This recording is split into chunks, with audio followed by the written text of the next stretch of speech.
Hello, my name is Bakari Shavanu, and I'm the author of a new book titled Starting from Day One: How to Use Digital Journaling to Record and Enrich Your Life. And I thought I would do like a little video about how I use Day One and why I use it because I started using journaling back in college days, back in the 80s, so a long time ago. And I kept them for a number of years, pen and paper, pen and notebook type journals. And I kept them for a number of years, almost 10 years or so. But it's when I got to doing digital journaling, is when it really brought back the joy of journaling. And I got a lot more out of it. And so I want to talk about that a little bit. Maybe we'll come back to the book in a minute. But I keep my day one on both my iPad, my iPhone, as well as my Mac. And one of the things, of course, I like about it is you have the lock screen, and so that means it really keeps it private. You don't have to worry about someone peering into your journal. You don't have to keep your journal like a notebook hidden under your bed or in your closet or something like that. And it makes it so that it's always my journal is always with me wherever I go, and so I can just kind of you know, go into that. And so it's just a really well designed application, app. And it's like only like $4.99 for the iOS version. I think that's a universal. So if you buy it for the iPad, you can also have it on the iPhone as well. And then I think the Mac is a separate price for that. But it's just really beautifully designed, and you can keep all your entries there. I've been keeping J1 for about 4 years now, and they all these entries, all my journal entries are accessible to me at any time. So it's just really great for that, and it really makes it easy to uh, add journal entries. Really easy, and it has a lot of features for that as well. Several features for tagging your entries, as well as adding like the current song that you're listening to, or you can also add some data about if you're walking, how many steps that you've made, that kind of thing. So it's quite a few. I'll go over those things in my book, but you can do that, and all your entries are synced to your devices. So when you add them to your on your iPhone, they get synced to your iPad as well as your Mac version if you have that as well. And of course, you can add photos to your entries. You can only add one photo per entry, but I think in future updates you'll be able to add multiple photos. But right now, it's fine to add one photo there, or you can put together a collage of photos and add them that way. But you can do that. Um, and one of the things that I like most too about uh, you know uh, day one is the tag entries.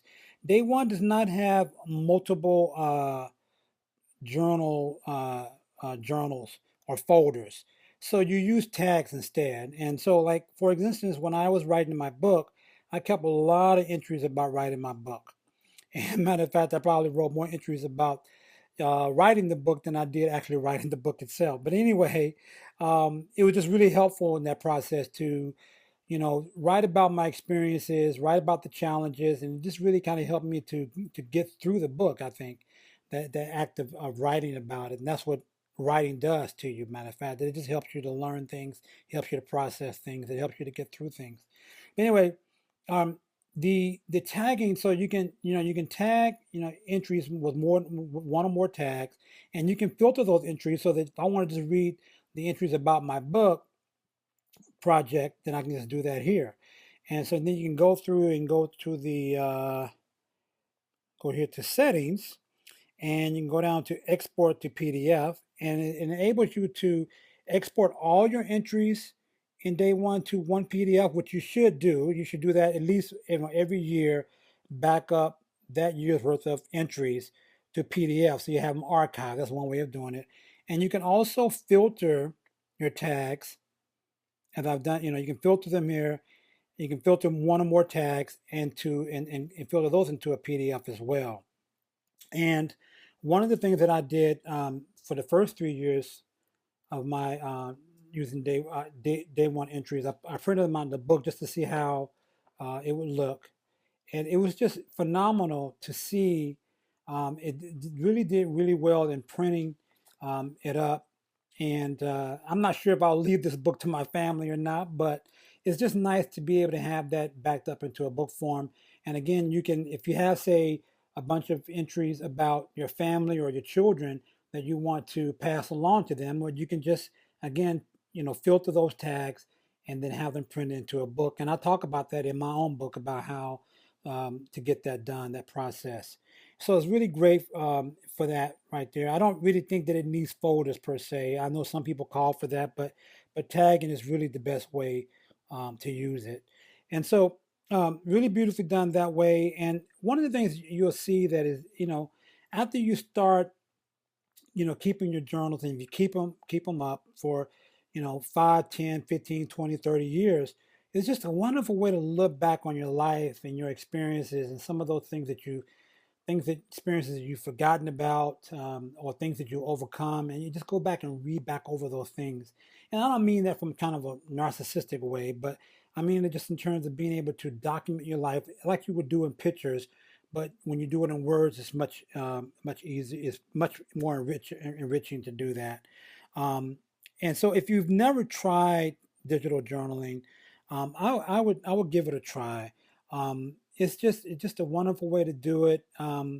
It, it it's I know that some people say that uh, pen and notebook journaling, or writing in paper is better, but I don't really, I have found no difference at all. I mean, my journals and my paper journals read no different. I mean, writing in my digital journals read no differently than writings in my paper journals. And but actually, I do a lot more writing in the digital format because it's faster.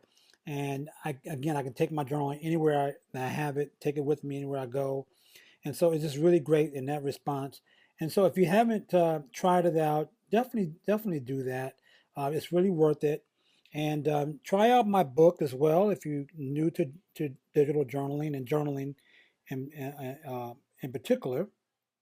Um, my book goes through all the features of day one, and every feature that it has, it goes through it, and it's kind of written in using the iBook format.